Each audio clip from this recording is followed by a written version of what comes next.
नमस्कार, स्वागत है आपका आईजी टीवी पर। मैं हूं अजय सेतिया।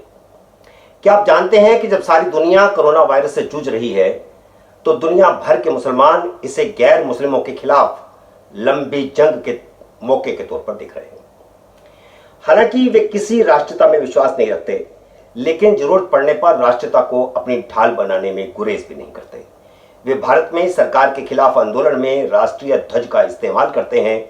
आपको याद होगा कि शाहीन बाग में किस तरह भारतीय राष्ट्रीय प्रतीकों का इस्तेमाल किया गया था। तो अब अमेरिका में अमेरिकी सरकार के खिलाफ चल रहे आंदोलन में अमेरिका के राष्ट्रीय ध्वज का इस्तेमाल कर रहे हैं। भारत और अमेरिका दोनों देशों के खिलाफ चल रही मुस्लिम जंग में वामपंथी उनके फिलासफर और गाइड हैं, जो उन्हें राष्ट्रीय प्रतीकों का इस्तेमाल करने के लिए गाइड कर रहे हैं।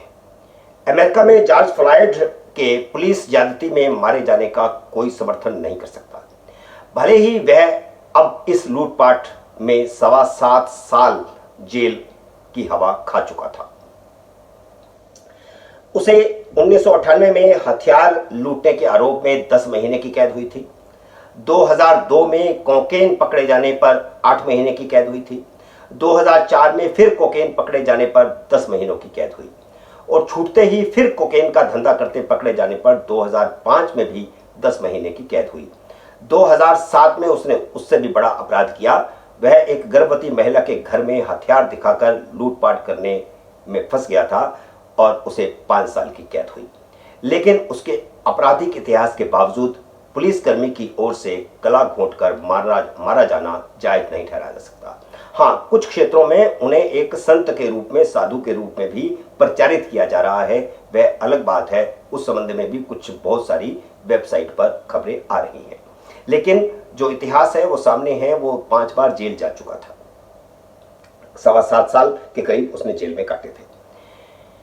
वामपंथी विचारधारा की भारतीय वेबसाइट स्क्रॉल अमेरिका में चल रहे आंदोलन और भारत में नागरिकता संशोधन कानून के खिलाफ चले आंदोलन में समानता देखती है। वह कहती है कि भारत में पुलिस मुसलमानों के खिलाफ अत्याचार करती है तो अमेरिका में पुलिस अश्वेतों के खिलाफ अत्याचार करती है। हाँ, हम भी मानते हैं कि दोनों जगहों के आंदोलनों में समानता है।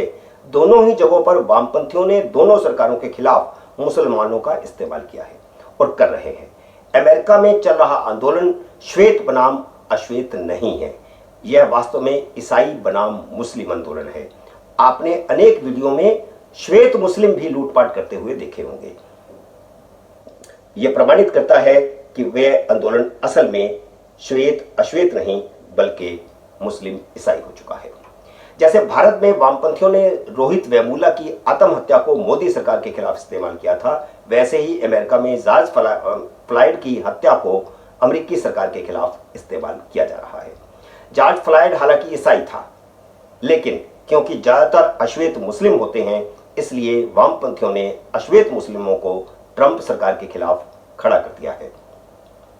भारत और अमेरिका दोनों ही देशों में वामपंथी ट्रंप और मोदी सरकारों के खिलाफ मुसलमानों का कैसे इस्तेमाल कर रहे हैं, इसका सबूत आप नागरिकता संशोधन कानून के खिलाफ दंगों, लूटपाट, हत्याओं और शाहीन बाग के धरने के रूप में देख चुके हैं।